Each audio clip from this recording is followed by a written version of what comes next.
Bakit ang anak mong bobo andito sa magazine? Tahimik lang si Aling Josie. Hawak-hawak ang cover na may larawan ng anak niyang si Jenica. Ngayon kilalang milyonarya at CEO. Sa likod ng tagumpay na yon ay isang kwento ng sakit, pagtitiis at tahimik na pagbangon.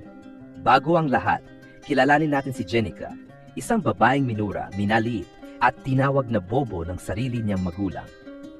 Pero sa isang reunion, nagulat ang buong angkan. Dahil ang itinuring nilang kahihiyan, siya palang magiging pinakapinagmamalaki nila. Pero bago natin simulan ang kanyang kwento, huwag kalimutang i-like ang video na to, mag-subscribe sa channel, at i-hit ang notification bell para sa mas marami pang kwento na inspirasyon. I-comment mo din sa baba kung taga saan ka para malaman ko kung saan nakaabot ang kwento na ito. Salamat! Simulan na natin ang kwento ni Jenica. Lumaki si Jenica sa gilid ng riles ng tren, sa isang barong-barong na gawa sa pinagtagpi-tagping yero at kahoy. 7 silang magkakapatid at bilang panganay sa murang edad ay natuto na siyang maglaba, mag-alaga ng kapatid at magbanlaw ng plato gamit lang ang isang batyang tubig ulan. Pero ang pinakamasakit sa lahat, kahit kailan hindi siya pinayagang mag-aral. Sayang lang papel at lapis sa iyo, sabi ng kanyang ama habang naglalasing sa labas ng bahay. Bobo ka naman, hindi mo rin matatapos yan. Sa tuwing makikita niya ang mga batang naka-uniforme tuwing umaga, hindi niya mapigilang tumitig. Nakatayo lang siya sa likod ng kalawangin nilang gate habang dumaraan ang mga estudyante na may mga backpack at masayang kwentuhan. Paano kaya kung ako rin? Bulong niya sa sarili. Isang araw, nagpumilit siyang sumama sa pinsan niyang papasok sa paaralan. Ngunit hinila siya ng ina, galit na galit. Anong ginagawa mo? Tigilan mo nga yan, Jenica. Maglinis ka na lang dito. Wala kang mararating sa kakaaral. Isinampal sa kanya ang basahan at itinulak siya papasok ng bahay. Hindi na siya umimik. Napayuko na lang. Sa gabing iyon, habang tahimik ang lahat, lumabas siya sa likod ng bahay. Sa kanyang kamay ay isang sirang notebook at punit na pahina ng aklat. Pinulot lang niya iyon mula sa tambak ng basura kaninang umaga. Umupo siya sa tabi ng poste kung saan may konting ilaw at tahimik na nagbasa. Habang binubuklat ang bawat pahina, hindi niya napansin ang mga luha niyang pumapatak. Hindi dahil nahihirapan siya sa binabasa, kundi dahil ginugusto niya itong gawin. Pero ipinagkakait ito sa kanya. Walang nakakaita sa pagsusumikap niya. Walang pumapansin sa pananahimik niyang lumalaban. Pero sa puso ni Jenica, isang bagay ang malinaw. Hindi ako bobo, at darating ang araw na makikita rin nila yon. Hindi tumigil si Jenica sa pangarap niya kahit paulit-ulit siyang pinapaniwala ng pamilya niyang wala siyang mararating. Sa tuwing natatapos ang mga gawaing bahay, palihim siyang umaalis at pumupunta sa tambakan ng basura sa kabilang kanto. Hindi para maghanap ng pagkain, kundi ng kaalaman. Doon, sa gitna ng lumang sapatos, sirang payong at basang karton, minsan siya nakakita ng isang makapal na libro. Makinis pa ang ilang pahina nito kahit ang ilan ay may mansa at kuping. Grade 5 English nakalagay sa pabalat. Hindi man niya alam ang lahat ng nakasulat, agad siyang naintriga. Para sa kanya, iyon ay parang kayamanang ibinaon sa basura at siya ang nakahukay. Gabi-gabi dala ang librong iyon at ang sirang notebook na pinagtatagpi-tagpi lang gamit ang tape. Naupo siya sa tabi ng ilaw sa poster. Pinag-aaralan niyang mabuti ang bawat salita. Tinutularan ng pagbigkas, sinusubukang isulat muli. Hindi siya marunong ng tamang spelling, pero hindi iyon naging hadlang. Para sa kanya, kahit mali-mali ang titik, tama ang direksyon ng puso niya. Isang gabi, habang nagbabasa siya ng isang kwento sa libro, may batang naglalakad ang lumapit at sinabing, "Anong ginagawa mo diyan?" Para kang teacher. Napangiti si Jenica, pero hindi siya sumagot. Ayaw niyang ipakita na nangingilid ang luha sa mga mata niya. Dahil sa unang pagkakataon, may nagsabing parang guro siya, hindi katulong, hindi bobo. Kinabukasan, pinilit niya muling tanungin ang nanay niya, "Ma, pwede po ba akong pumasok sa school kahit late na?" Pero ang sagot ay katulad ng dati. "Hindi ka bagay sa eskwela. Diyan ka lang. Maglaba ka na lang. Huwag mong problemahin ang hindi mo kayang abutin." Tila muling binalikan ng ulap ang araw na papalapit na kay Jenica. Pero hindi na siya tulad ng dati. Sa halip na mawasak ang loob niya, mas tumindi ang paninindigan. Sa kanyang isip, isa lang ang tumatak. Kung wala akong pwedeng pasukan, ako na mismo ang gagawa ng paraan para matuto. Sa bawat araw na lumilipas, lalong umiikting ang pakiramdam ni Jenica na parang bilanggo siya sa sarili niyang tahanan. Hindi lang sa kahirapan, kundi sa mismong paniniwala ng mga magulang niyang wala siyang karapatang mangarap. Sa tuwing sinusubukan niyang ipakita ang sipag at talino niya, mas lalo siyang sinasaktan, hindi lang ng salita kundi maging ng kamay. Isang gabi bumuhos ang ulan. Sa labas ng kanilang bahay, nag-iinuman ang ama niya, habang ang ina naman ay natutulog kasama ang mga kapatid. Sa ilalim ng dilim, pinatong ni Jenica ang maliit niyang bag na gawa sa lumang tela. Nandoon ang punit na notebook, ang librong nakuha niya sa tambakan, isang basang t-shirt at ilang barya na inipon niya mula sa panlilimos ng bote. Tahimik siyang lumabas. Walang paalam, walang iyakan. Tanging ang tunog lang ng ulan sa yero ang saksi sa kanyang pag-alis. Sa unang gabi ng pagtakas, wala siyang matulugan. Naglakad siya ng malayo hanggang makarating sa palengke. Doon sa likod ng isang kariton ng gulay, natulog siya sa ilalim ng trapal. Niyakap niya ang bag na parang yaman habang iniisip kung tama ba ang ginawa niya. Pero kahit malamig at gutom, mas magaan ang dibdib niya. Sa wakas, wala nang tatawag sa kanyang bobo. Kinabukasan, isang matandang babae ang nakakita sa kanya habang nag-aayos ng mga pinagbentahang gulay. "Iha, bakit ka nandiyan? Wala ka bang pamilya?" Tanong nito. Tahimik lang si Jenica. Ngunit na makita ng matanda ang hawak niyang libro, tila naintindihan nito ang lahat. "Halika sa bahay. Wala akong anak, pero baka pwede kitang tulungan." Hindi makapaniwala si Jenica. Doon siya dinala ng babae sa maliit ngunit malinis na tahanan. Pinakain siya, pinatulog, at kinausap na maayos. Sa unang pagkataon sa buong buhay niya. Ilang linggo pa lang ang lumipas, napag-alaman ng matanda na si Nanay Flor na matalino si Jenica. Kaya isinama niya ito sa simbahan kung saan may libreng Alternative Learning System o ALS. Nag-enroll si Jenica. Doon nagsimula ang bagong yugto ng buhay niya. At sa unang araw ng klase, habang hawak ang lapis at papel, isang bagay ang tumibok sa puso niya. Sa wakas, estudyante na ako, at walang makakapigil sa akin. Mula nang mapasok si Jenica sa Alternative Learning System, ALS, parang unti-unting nabuksan ang mundong matagal na niyang pinapangarap. Hindi man siya nakaupo sa silid-aralan na may aircon at blackboard, sapat na sa kanya ang lumang upuan, puting pisara, at tinig ng gurong nagtuturo, dahil alam niyang andito na siya sa lugar kung saan siya dapat naroroon. Si Ma'am Elsie, isang volunteer teacher, ang unang nakapansin sa kanya. Hindi makapaniwala ang guro sa dedikasyon ni Jenica. Lagi siyang maaga, laging may tanong, at kahit hindi pa bihasa sa pagbabasa at pagsusulat, mabilis ang pagkatuto niya. Sa bawat pagsagot niya sa klase, palaging may kaba, pero mas malakas ang kagustuhan niyang matuto kaysa sa takot niyang mapahiya. Pag-uwi, hindi nagpapahinga si Jenica. Pagkatapos tumulong kay Nanay Flor sa paglalaba o pagtitinda ng kakanin, mag-isa siyang nag-aaral. Gabi-gabi, sa ilalim ng mahina at dilaw na ilaw, sinusulat niya ang mga bagong salitang natutunan niya. Inuulit-ulit ang mga leksyon sa notebook at binabasa ng malakas para masanay ang dila at isipan. Hindi mabilang ang gabing halos hindi siya nakakatulog. Kapag hindi dahil sa ingay ng kalye, dahil ito sa kaba, takot na baka hindi siya umabot sa exam, baka hindi siya makapasa. Pero sa bawat pagod at pag-alinlangan, lagi niyang naalang sinabi ni Ma'am Elsie sa kanya isang araw, hindi sukatan ang nakaraan. Ang mahalaga ay kung gaano kakatapang harapin ang bukas. Isang buwan bago ang pagsusulit para sa equivalency exam, mas lalo siyang nagsikap. Naglakad siya ng ilang kilometro papunta sa public library para lang makapagbasa ng dagdag na material. Gumawa siya ng sariling flashcards at hiniling pa kay Nanay Flor na tanungin siya tuwing gabi habang naghuhugas ng pinggan. At dumating ang araw ng pagsusulit. Sa loob ng classroom, habang nakaupo at hawak ang lapis, nanlamig ang mga kamay ni Jenica. Ngunit sa puso niya, may bulong, may blong. Ginawa mo ang lahat, Jenica. Ngayon, panindigan mo. Lumipas ang ilang linggo matapos ang pagsusulit. Hawak-hawak ni Jenica ang liham mula sa ALS Center. Nang inig ang kamay niya habang dahan-dahan itong binubuksan. Napaluhod siya sa semento na mabasa ang laman. Pasado. Hindi niya napigilan ang luha. Isa na siyang high school graduate, isang bagay na itinuring ng iba na imposible para sa isa-isang tulad niya. Pero hindi pa tapos ang laban. Gusto niyang mag-college at alam niyang hindi si Nanay Flor ang may kakayahang tustusan yon. Kaya't naghanap siya ng trabaho. Sa una, nahirapan siya. Walang experience, walang diploma. Hanggang isang araw, natanggap siya bilang service crew sa isang fast food chain. Naging working student siya. Sa umaga, nag-aaral siya sa isang community college na may scholarship para sa mga underprivileged.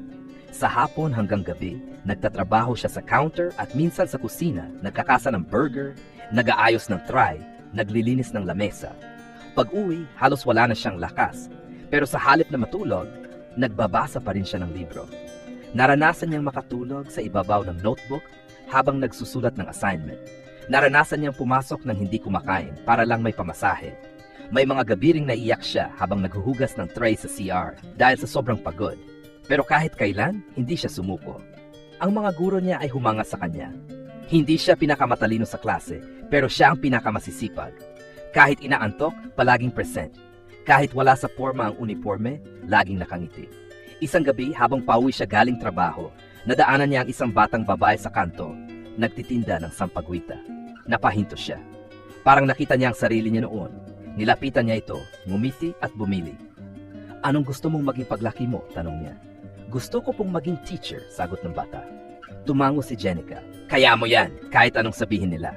Habang naglalakad pa uwi, napatingala siya sa langit. Walang bituin, puro ulap. Pero alam niya, ang tunay na liwanag ay nasa loob ng mga taong hindi sumusuko. 3 taon ang lumipas. Tila dumaan lang sa isang kisap mata ang lahat ng paghihirap, puyat at luha. At sa araw ng kanyang pagtatapos sa kolehiyo, suot ni Jenica ang puting toga at simpleng makeup na isimponsor pa ng isang guro. Hindi siya makapaniwalang nakarating siya roon. Sa gitna ng entablado, habang hawak ang diploma, hindi niya naiwasang umiyak. Lahat ng nagsabi sa king bobo ako, naririnig niyo ba ko ngayon? Bulong niya sa sarili, habang pinapalakpakan ng mga kaklase at profesor. Pero sa puso niya, ang pinakamalakas na palakpak ay galing sa batang Jenica, yung batang dati sa tabi ng poste, nagbabasa sa dilim, at nangangarap lang ng papel at lapis. Pagkatapos ng graduation, hindi naging madali ang paghanap ng trabaho. Ilang rejection din ang natanggap niya, pero hindi siya bumitaw. Isang araw, tinawagan siya ng isang kilalang kumpanya. Hindi siya makapaniwala. Miss Jenica, we'd like to offer you a position as a junior marketing assistant. Sa unang araw ng kanyang trabaho, suot niya ang paborito niyang black slacks at puting blouse na inabot pa ng ilang beses na plansa para lang maging presentable. Pagpasok niya sa opisina, tumigil siya sandali at tumingin sa paligid. Malinis ang mga mesa, modernong mga computer, at mababango ang mga kasamahan. Hindi siya nailang, kahit siya anak lang na mahirap, alam niyang pinaghirapan niya ang posisyong iyon. Noong natanggap niya ang unang sahod, dinala niya ito kay Nanay Flor. Binigyan niya ito ng sobre at sabay silang napaiyak. Walang bobo sa batang may pangarap, sabi ni Nanay Flor habang hinahaplos ang likod ni Jenica. Kung hindi dahil sa inyo, wala ako rito, sagot niya. Ngumiti si Nanay Flor, hindi totoo yan. Ikaw ang nagtaguyod sa sarili mo. Ako'y naging tulay lang. Sa gabi, umuwi si Jenica sa inuupahang maliit pero maayos na kwarto. Humiga siya sa kama, ang kauna-unahang kama niyang sarili niya. Tahimik, payapa. At habang nakatitig sa kisame, pumikit siya at bulong sa sarili. Ito pa lang ang simula. Sa kabila ng maayos na trabaho at mas mataas na hod kaysa dati, alam ni Jenica sa sarili niyang hindi roon nagtatapos ang pangarap niya. Habang ang iba'y kontento na sa sweldo tuwing kinsenas at katapusan, si Jenica ay nagsimulang mangarap ng mas malaki, magkaroon ng sariling negosyo. Sa tuwing break sa opisina, nagre-research siya ng business ideas. Nag-aral siya online sa mga libreng webinars tungkol sa e-commerce, marketing at financial literacy. Gabi-gabi, binubusisi niya ang mga gastos at kinikita niya. Imbes na gumastos sa luho, inipon niya ang halos lahat ng kanyang kita. Nagsimula siya sa maliit. Nagbenta ng homemade skincare products gamit ang recipe na natutunan mula sa isang kaopisina. Una niyang customers ay mga kasamahan sa trabaho. Nagbebenta siya sa opisina, sa online marketplace, at kahit sa palengke tuwing weekend. Ginagawa niya ang lahat sa loob ng maliit niyang kwarto. Paghahalo ng product sa bote, pagprint ng labels. Maraming beses siyang muntik ng sumuko. May mga customer na nagreklamo. May deliveries na na-delay. May araw na wala siyang benta. Pero sa tuwing babalik siya sa puntong iyon, naalala niya ang mga panahong tinatawag siyang bobo at lalong tumitibay ang loob niya. Ilang taon din ang lumipas. Ang maliit niyang online shop ay lumaki. Nakakuha siya ng mas maraming suki at distributors. Nakipag-collaborate siya sa mga influencer. Nakapagpatayo siya ng maliit na processing hub sa isang paupahang espasyo sa Quezon City. Pinangalanan niya ang brand ng produkto sa salitang paninindigan. Dahil iyon ang naging sandigan niya mula pa noon. At isang araw, habang nakaupo siya sa harap ng isang opisyal na dokumento, pinirmahan niya ang papeles ng kanyang sariling kumpanya. Wala siyang hawak na diploma ng Harvard, wala siyang pondo mula sa pamilya, pero ang meron siya ay ang tapang ng isang babaeng nilabanan ang lahat ng hadlang. Habang pinagmamasdan niya ang signage ng bagong opisina, hindi siya makapaniwala. Ako na ba talaga to? Sumagot ang isip niya. Oh, at hindi pa ito ang dulo. Isang umaga habang abala si Jenica sa opisina ng sarili niyang negosyo, napansin niya ang isang puting sobre na iniabot ng kanyang sekretarya. Walang nakasulat sa harapan kundi ang pangalan niya, walang address, walang logo. Pagkabukas niya, isang pamilyar na sulat ang bumungat sa kanya. Mahal naming kamag-anak, inaanyayahan ka naming dumalo sa taunang family reunion sa darating na linggo. Sana'y makasama ka.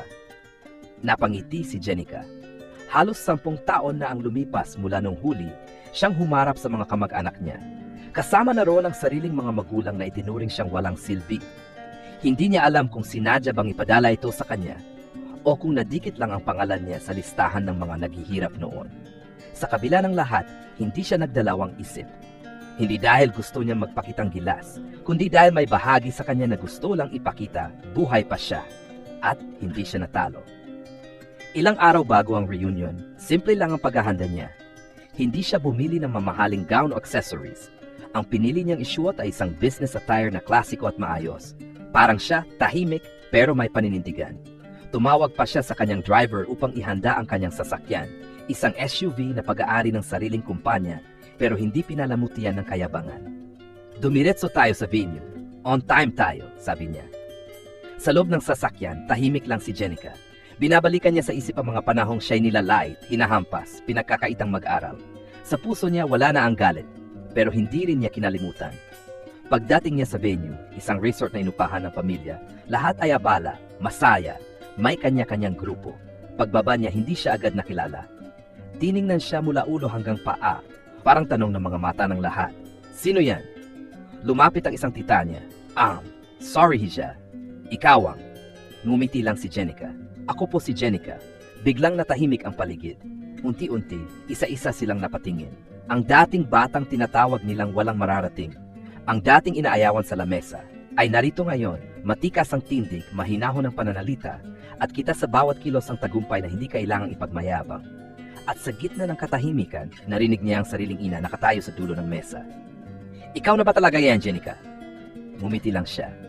Ako po ito, at anto ko hindi para manumbat. Nandito ako para magpasalamat dahil kahit paano, lahat ng sakit ay naging tulay ko para lumaban. Walang banda. Walang announcement. Pero sa mismong pagdating ni Jenica, tila huminto ang paligid. Ang dating babaeng tinatawag na Bobo at itinuring na kahihiyan ng pamilya, ngayon ay bumaba mula sa isang itim na SUV. Simple pero eleganteng bihis, nakasuot ng blazer, itim na pantalon at may hawak na maliit na clutch bag. Tahimik lang siyang pumasok sa venue. Bawat hakbang niya ay punong-puno ng dignidad. Hindi siya nagsasalita, pero ang presensya niya ay nagsisigaw ng, narito na ako. May ilang kamag-anak ang napaatras sa gulat. Ang iba'y napatingin sa isa't isa na parang di makapaniwala. Si Jenica ba yan? Bulong ng isang pinsan. Hindi pwedeng siya yon. Iba na siya. At doon, sa mismong gitna ng mga taong minsang nagtaboy sa kanya, siya mismo ang tumayo, hindi bilang paniningil, kundi bilang patunay. Nagulat ang lahat nang tinawag siya ng host ng programa. May special po tayong bisita na hindi natin inakalang makakadalo. Ang anak ni Mang Ernesto at Aling Josie, si Jenica. Biglang katahimikan. Lahat ng mata ay nakatuon sa kanya. Tumayo siya, tumingin sa buong paligid. Hindi kayabangan ang bumalot sa kanya, kundi isang maamong lakas. Tumango siya sa mga ninunot kamag-anak na dati hindi man lang siya pinapansin. Lumapit siya sa lamesa ng pamilya. Walang salita. Dumukot siya ng sobre mula sa bag at iniabot sa kanyang ina. Para sa inyo, ma. Para sa pagpapakain kahit papaano. Para sa nakaraan. Namutla ang kanyang ina. Tumulo ang luha. Wala itong nasabi. Pagkatapos, humarap siya sa mga batang pamangkin, lalo na sa isang batang babae na tahimik lang sa isang sulok. Ano ang pangarap mo? Tanong niya. Gusto ko pong maging arkitekto, mahina ang tinig ng bata. Kaya mo yan, sagot ni Jenica. Kung ako nga, nakaya. Mas lalo ikaw na may suporta na ngayon. Sa sandaling iyon, hindi kayamanan ni Jenica ang nagpatahimik sa buong venue.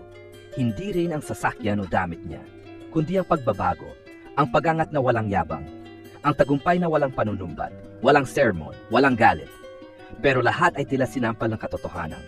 Ang dating tinatawag nilang bobo, ngayon ang naging inspirasyon ng buong pamilya. Pagkatapos ng reunion, hindi na muling bumalik si Jenica sa mga lumang sugat. Hindi rin siya nagtanim ng galit. Hindi niya kailangan ng palakpakan o ng pagpupugay mula sa pamilyang minsang nagbaba sa kanya. Para sa kanya, sapat na ang alam niya sa sarili na tinupad niya ang pangarap na siya lang ang naniwala. Ilang linggo matapos ang pagtitipon, nakatanggap siya ng mensahe mula sa isa niyang pinsan. Ate Jenica, pwede po ba akong mag-apply sa inyo? Kahit anong trabaho lang po. Hindi siya nagdalawang isip. Tinanggap niya ito. Tinuruan. Pinalakas ang loob. Hindi niya binanggit ang mga alaala ng panlalait. Sa halip, tinuring niya itong kapantay. Dahil alam niya, hindi lahat ng laban ay kailangang gantihan. Lumipas ang mga buwan. Ang negosyo ni Jenica ay lumawak, naging kilalang brand sa buong bansa. Na-feature siya sa isang business magazine, tinawag na ang babaeng may lakas mula sa basurahan. Tumanggi siya sa interview. Hayaan niyo na pong ang produkto ang magsalita, sagot niya. Sa isang fundraising event, lihim siyang nagbigay ng malaking donasyon para sa scholarship ng mga batang gustong mag-aral, lalo na sa mga batang babae mula sa mga komunidad na mahihirap. Hindi na siya kailangang makita o makilala ng mga benepisyaryo. Sa isip niya, hindi ko kailangan ng mukha sa tarp. Basta may batang matututo, sapat na yon.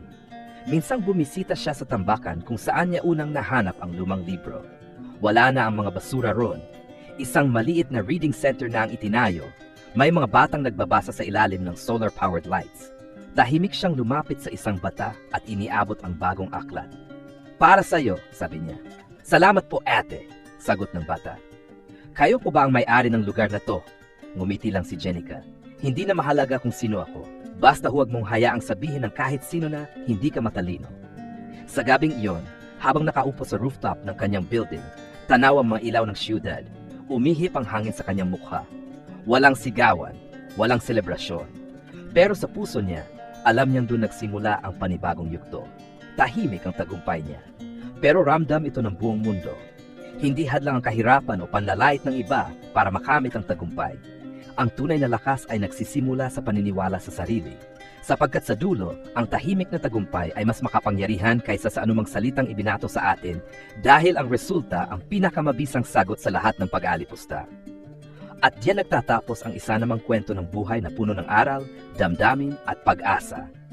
Sa dulo ng bawat pagsubok may liwanag at sa bawat kwento may dahilan.